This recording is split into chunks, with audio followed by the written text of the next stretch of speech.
कहते हैं इंसान का दिमाग मोह से हट भी जाता है, पर माया को दिमाग से हटाने में पूरी उम्र गुजर जाती है। आज के समय में हर किसी के दिमाग में ज्यादातर समय बस एक ही चीज चलती है और वो है पैसा। पैसा हो तो परेशानी, पैसा नहीं है तो उसे पाने की परेशानी। पर पैसा, धन दौलत ये सब सिर्फ आज की समस्या नहीं रही है, ये पिछले कई हजार सालों से है। हमेशा कोई ना कोई इसके जाल में फंस ही जाता है। पैसा होना जरूरी है, पर हर वक्त पैसे के बारे में सोचना कितना खतरनाक और दिमाग के लिए बुरा हो सकता है, ये हम जानते तक नहीं है। ऐसे ही अर्जुन को एक बार ये धन का मोह हो गया। कृष्ण ने तब अपने ज्ञान से न सिर्फ अर्जुन को इस माया से बचाया, बल्कि आज तक वो कई लोगों को अपने ज्ञान से बचाते रहे हैं। अर्जुन बहुत चिंता में थे और सामने कृष्ण विराजे थे।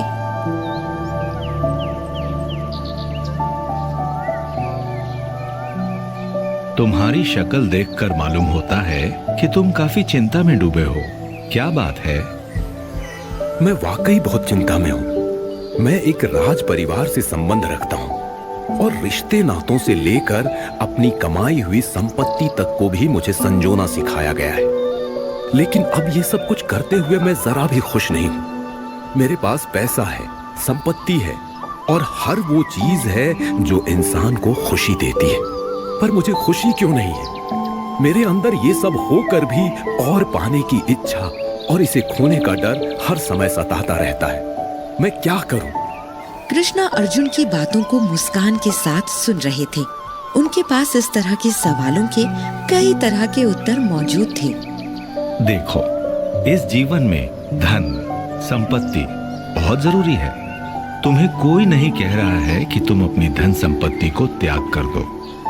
कोई अपनी मेहनत की कमाई को यूं ही नहीं जाने देता, लेकिन अपनी संपत्ति से अपनी खुशी को जोड़ना बंद कर दो। जिस दिन तुमने ये कर लिया, उस दिन तुम्हें मालूम होगा कि खुशी का पैसे से कोई लेना देना ही नहीं होता है।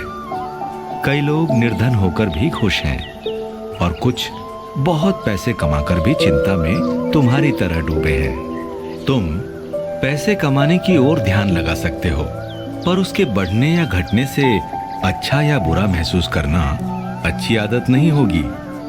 कृष्ण शायद अभी और भी बात कहते, पर अर्जुन इसी बीच कुछ झुंझला से गए। मैं आपकी बातों को पूरी तरह से समझता हूँ और ये बातें मुझे पता भी हैं, पर इस पर मैं काम कैसे करूं ये मुझे समझ नहीं आ रहा है। मेरी खुशी अब मेरे घर का पैसा और लोग तय करने लगे हैं। अगर मैं धन कमाना छोड़ दूंगा तो फिर मेरी जिम्मेदारियों का क्या होगा जो मेरे ऊपर है?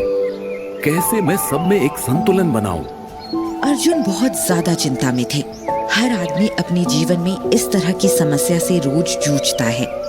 एक समय के बाद आदमी खुशी को ढूंढना ही बंद कर देता है और बस पैसे कमाने की दौड़ में लगा रहता है। इसी दौड़ से बचने के लिए कृष्ण ने अपनी बात आगे बताई। संतुलन बनाने का मतलब ये नहीं कि तुम अपनी जिम्मेदारियों से मुंह मोड़ लो, या फिर पैसे ही ना कमाओ, या फिर लोगों और चीजों से अलगाव पैदा कर लो। संतुलन का मतलब है कि अपने कर्मों से अपनी खुशी को नापो, न कि उसके फल से। अगर हर बार तुम फल पाने की इच्छा से कर्म करोगे और तुम्हें मन के हिसाब से वो नहीं मिलेगा, तो तुम दुखी ही होंगे। इसलिए अपना काम करो और खुश रहो। पैसे कमाओ, पर उसके आने और जाने से अपने मन को दुखी मत करो। अपने मन को अपने वश में रखो। अर्जुन कृष्ण की बातों को सुनकर उन्हें समझने की कोशिश में थे। उन्हें मानो कुछ तो समझ आ गया था, पर ऐसा बहुत कुछ था जो अभी भी उन्हें समझ नहीं आया था। अर्जुन ने कृष्ण की ओर देखा और कृष्ण मानो उनके सवाल को समझ गए। अर्जुन ने फिर भी अपनी बात कह ही दी। वासुदेव, मैं आपकी बातों को काफी हद तक समझ गया हूँ, पर अपने मन को मैं कैसे वश में कर सकता हूँ? और पैसा कमाता हुआ या फिर चीजों को खोते हुए भी मैं खुद को संतुलन में कैसे रख सकता हूँ? क्या उसका कोई रास्ता है? दुनियादारी से अगर मैं अलग हो जाऊं तो कैसे खुद को अच्छा और खुश रख सकता हूँ? अर्जुन का सवाल जायज था।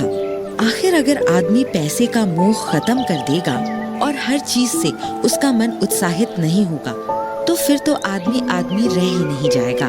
उसका मोह ही तो उसे इंसान बनाता है। कृष्ण के पास इसका एक सुंदर जवाब था। मैं जानता हूँ कि मनुष्य अपनी भावनाओं से ही मनुष्य कहलाता है, पर अगर उसका मन उसके वश में नहीं है तो वो अपने ही मन का गुलाम बनकर रह जाता है। अर्जुन, हमेशा याद रखना कि जो इंसान अपने जीवन का काम भी करता है और मोह माया में नहीं पड़ता, उसके मन की चिंताएं खत्म हो जाती हैं और वो लंबे समय तक इस जीवन को जी सकता है। और जो पैसे और दुनियादारी की चिंता में खोया रहता है, उसकी उम्र कम हो जाती है और वो ढंग से अपना काम भी नहीं कर पाता है। अर्जुन अब काफी हद तक कृष्ण की बातों को समझ चुके थे। इन सब में आस्था और विश्वास हमारी कितनी मदद कर सकते हैं कृष्ण? हमारे जीवन को आगे ले जाने के लिए आस्था और विश्वास दो रोशनी की तरह होती है। अगर आपको अपने ऊपर विश्वास है तो आप बिना किसी तरह की चिंता किए अपने काम को पूरा करेंगे, और इस प्रकृति के नियमों पर भरोसा होगा तो हर चीज आपके पक्ष में होगी। हमेशा इस बात पर विश्वास होना चाहिए कि जो होता है अच्छे के लिए होता है। अर्जुन कृष्ण की बातों को सुनकर काफी हद तक हल्का महसूस कर रहे थे, पर उनके मन में दुनियादारी को लेकर और भी कई गंभीर सवाल चल रहे थे। क्या थे वो बाकी सवाल?